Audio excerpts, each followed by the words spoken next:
Bom, Marcos, vamos lá, né? Você tem acompanhado aqui esse cenário caótico das eleições de São Paulo. Primeiro, traz uma projeção, antes da gente falar do cenário da cadeirada, com o Mauro aqui, traz uma projeção do que você tem visto, o que você tem achado dessa disputa eleitoral em São Paulo até agora.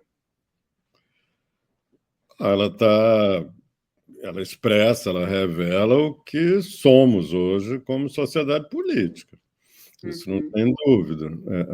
E é uma evidência dolorosa de como que a política no Brasil está mudando para pior. E esse mudar para pior, infelizmente, não é uma, vamos dizer, uma particularidade nossa. Está acontecendo no mundo afora. Anteontem, o Trump sofreu mais uma ameaça de atentado. Mês passado tinha sofrido um.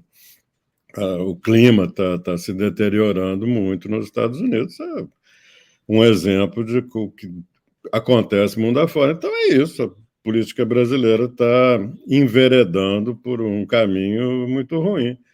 E se a gente quiser encontrar os grandes responsáveis por isso, de um lado, tem uma crise insolúvel do capitalismo atual, e esse capitalismo que não oferece oportunidade para as pessoas, é dessa precarização do trabalho, é da destruição ambiental em nome de lucros exorbitantes de curtíssimo prazo, uma acentuação do absenteísmo e da indiferença das classes poderosas em relação ao país e vai por aí afora. E o outro ingrediente que contribui para esse lamentável estado de coisas em que a política brasileira anda é essa guerra que as classes poderosas, através de seus veículos de comunicação, encetaram contra qualquer maneira de confrontar esse capitalismo que nós temos. Então, foi isso que acontece. Já tem 10 anos que nós estamos vendo uma destruição sistemática de todas as formas de alternativa política. Só serve se for do jeitinho que esses empresários, militares, lideranças de opinião da direita, só serve se for daquele jeito que é dele. Então é isso. A nossa política hoje reflete essa situação de um país que está muito prejudicado nas suas possibilidades de desenvolvimento, como vocês estavam acabando de comentar, a partir dessas ideias do Belussi, e, do outro lado, dessa formação de opinião que insiste na receita única do bolo deles, o bolo dos outros, se dane. Vai lá, Mauro. Não, então, e aí a partir disso, Marcos, porque assim, há uma ideia de que com a cadeirada o processo eleitoral mudou em São Paulo e que o Barçal está perdido, está liquidado. Essa é uma ideia que está generalizada, né? É isso? Mano, quem acha isso precisava explicar por que tomar uma cadeirada transforma alguém numa, vamos dizer assim, numa abominação política. Quem não achou, para mim, o Pablo Marçal é uma abominação política de quatro costados. Tudo nele é abominável. Agora, quem não achava isso, quem achava que era uma maneira de se contrapor a essas elites caretas e que só fazem as mesmas coisas e não confio mais em ninguém, quero que se dane, eu quero usar essa eleição para dizer que eu não gosto de ninguém, que eu estou muito insatisfeito com a vida, tudo compreensível. Essas pessoas que olharam para o Marçal e disseram, pois é, eu acho que esse cara é que está certo. Bem, esse cara que o cidadão, a cidadã achavam que era ele que estava certo, tomou uma cadeirada, não foi ele que deu. Não foi ele que saiu para perseguir o Datena. Foi o Datena que reagiu, ao modo dele, às provocações do Marçal. Provocações essas que eram exatamente as coisas que o tinham tornado atraente para essa parcela do eleitorado. O sujeito desbocado, o sujeito sem papa na língua, o sujeito que fala tudo. Esse cidadão fez exatamente o que ele sempre fez. A diferença foi que o Datena pegou uma cadeira e sentou na cabeça dele. A pergunta é, por que isso faria com que a pessoa que estava interessada no Marçal dissesse, agora não. Agora que ele tomou uma cadeirada, eu não voto mais nele. Que lógica que pode haver nisso? A pessoa pode deixar de votar no Marçal por 100 razões, ou 1.000, ou 10.000, mas por tomar uma cadeirada, francamente, eu não vejo que lógica que pode haver nisso. Porque quem acha, com razão, que dar cadeirada nos outros é um sintoma desse problema, dessa doença que existe no nosso sistema político, quem acha isso, não vai votar no Marçal. Não ia votar no Marçal. E por que agora uma pessoa que ia votar nele deixa? Eu, francamente, estou longe de entender essa lógica. Eu concordo com você. A gente não muda. Isso. Fala, Rebeca, entra, por favor. Não, dizer que eu concordo com o Marcos, a gente conversou sobre isso ontem aqui, e eu falei que quem apoia uma pessoa não deixa de apoiar assim da noite para o dia, né? A gente está falando de um candidato que foi acusado, preso, condenado de aplicar golpes em idosos, e isso não fez com que o seu núcleo mudasse de opinião, então não é esse fato, né, que vai fazer com que isso mude. Mauro, tem uma pergunta aqui da audiência, vou colocar para a gente, tá? O Edson Joane, ele pergunta para você, Marcos, você acha que o PT envelheceu mal? Afinal, já não forma militantes, não atua mais nas bases e movimentos populares. E aí ele questiona o que aconteceu com o PT, isso também muito por conta do apoio do PT à candidatura do Guilherme Boulos, que tem perdido espaço para o Marçal em algumas regiões que são caras para o PT aqui em São Paulo, né? Inclusive em núcleos que recebem Bolsa Família, que recebem até 2 salários mínimos. Como que você vê essa atuação do PT aqui em São Paulo?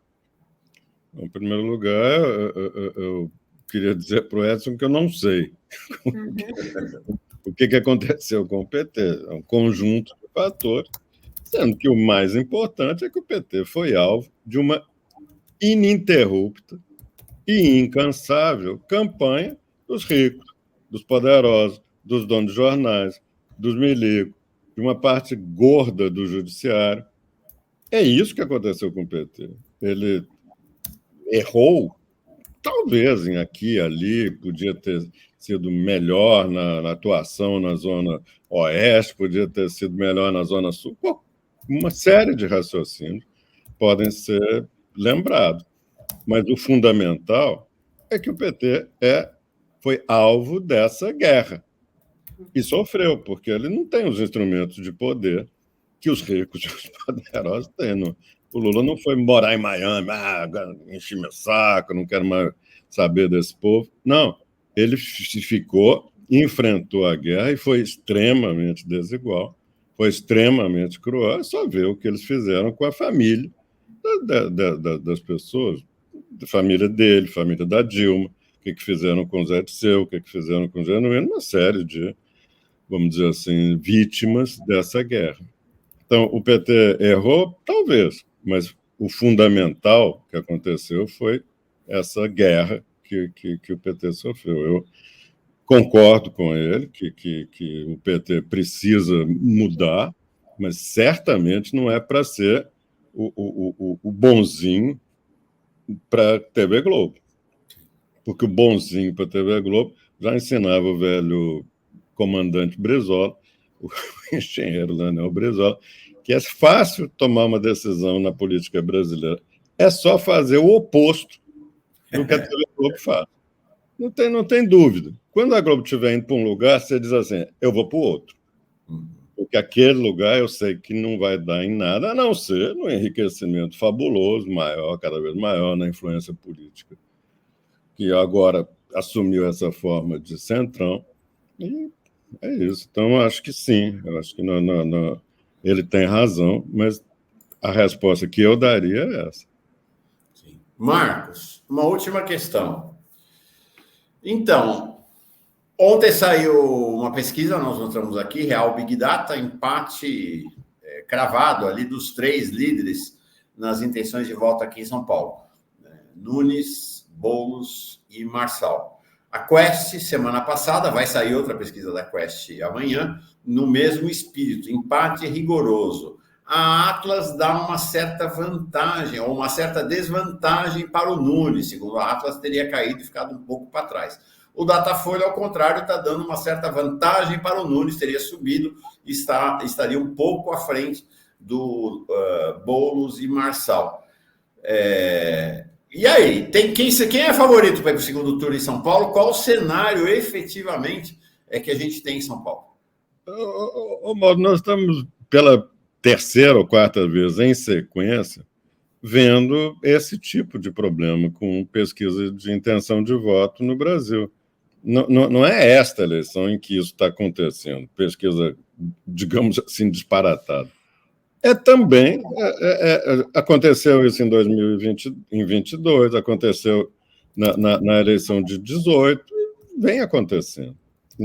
O problema de ficar fazendo uma análise eleitoral baseada em pesquisa, 2, 3, 4, 5, 6, uma atrás da outra, o problema de fazer isso é que você subordina a análise política a essa flutuação numérica, que a rigor não quer dizer nada.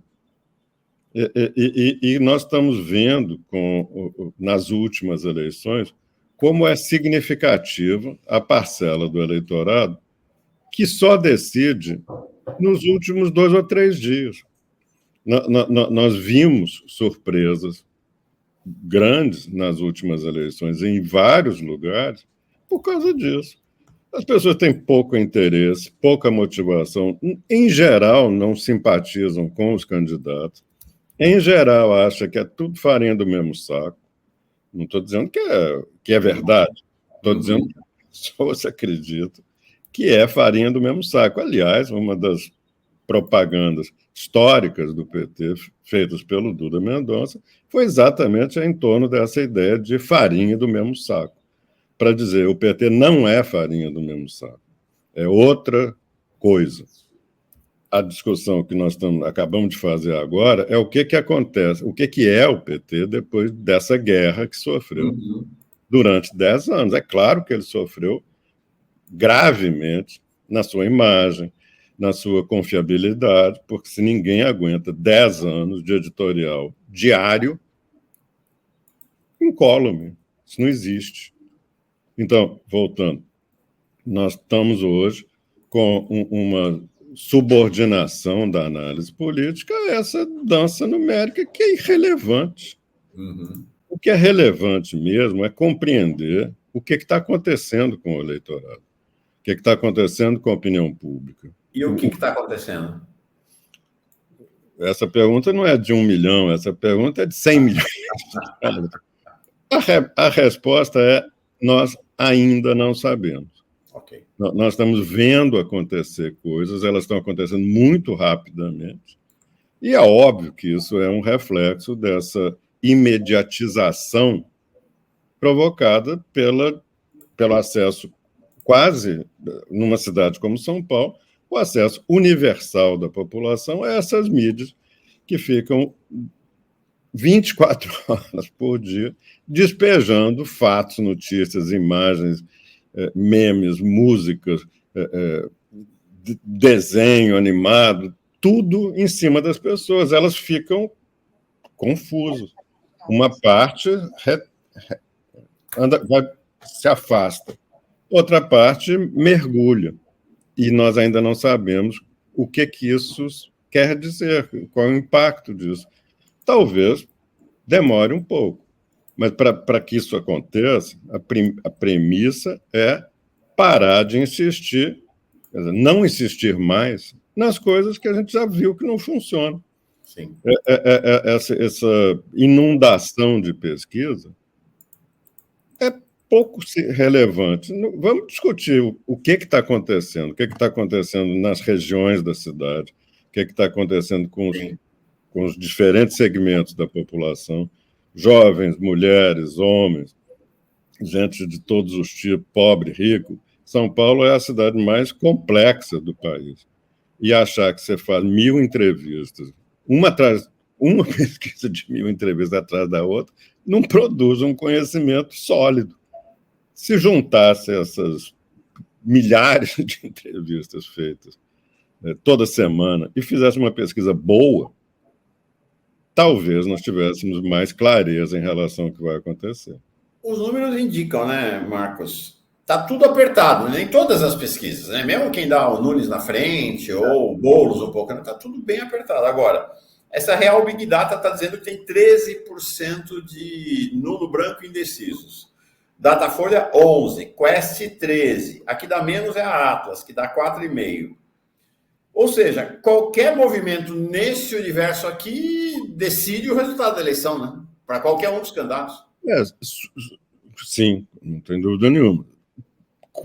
Supondo que esses 87, para quem diz que é 13, 88, para quem diz que é 12, ou 96, para quem diz que é 4, supondo que esses aí estão decididos e firmes e já pensaram tudo e pronto.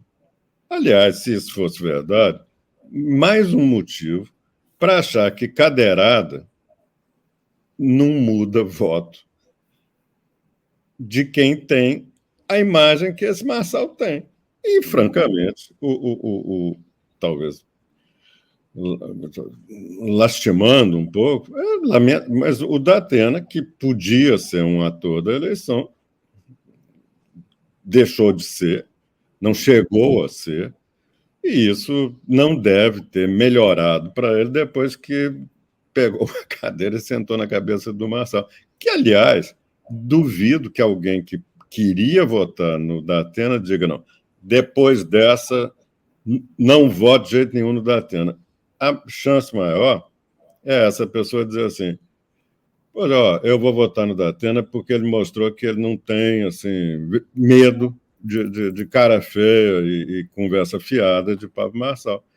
Então, voltando, assim como eu acho que o eleitor do Marçal não tem nenhum motivo para deixar de votar nele por causa disso, também não acho que os eleitores do Datena têm algum motivo para deixar de votar nele. Em outras palavras, não atrai e não afasta.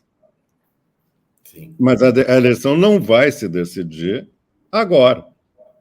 Tem muita gente que, nessas próximas 3 semanas, vai começar a olhar para a eleição.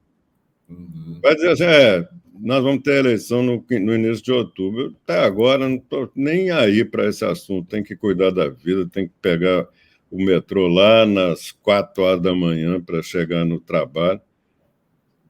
Aí eu vou pensar. Então, esquece de retrato do que vai acontecer no dia 6, com base em pesquisas que estão hoje, visivelmente, sofrendo dessa dificuldade que vem do retardo da decisão eleitoral que nós estamos vendo. E sempre bom lembrar, né? Paes atropelado pelo Witzel e o Anastasia atropelado pelo Zema, né? Essa coisa aqui... Foi a primeira vez com que, nas eleições de 2 grandes estados da federação, nós tivemos assim, um resultado eleitoral completamente imprevisível na sexta-feira. A eleição foi no domingo. Nós estamos falando da eleição de 2018.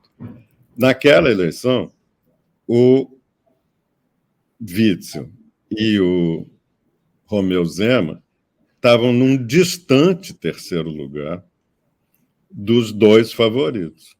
Uhum. O que aconteceu foi que o terceiro lugar, entre sexta e domingo, ganhou a eleição. Incrível.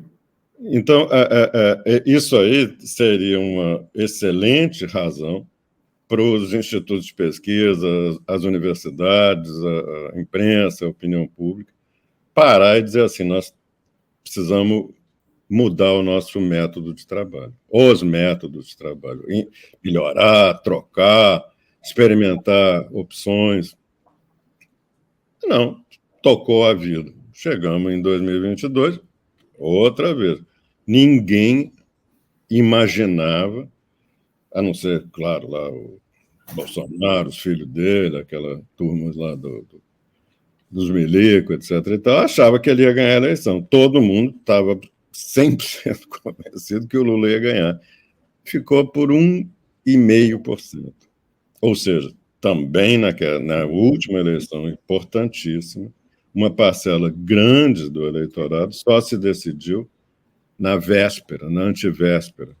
Então, por que a gente vai achar que agora, na eleição de prefeito em São Paulo, 3 semanas antes, nós estamos vendo detalhes de 0, não sei o que para cá, 0, não sei o que lá para lá?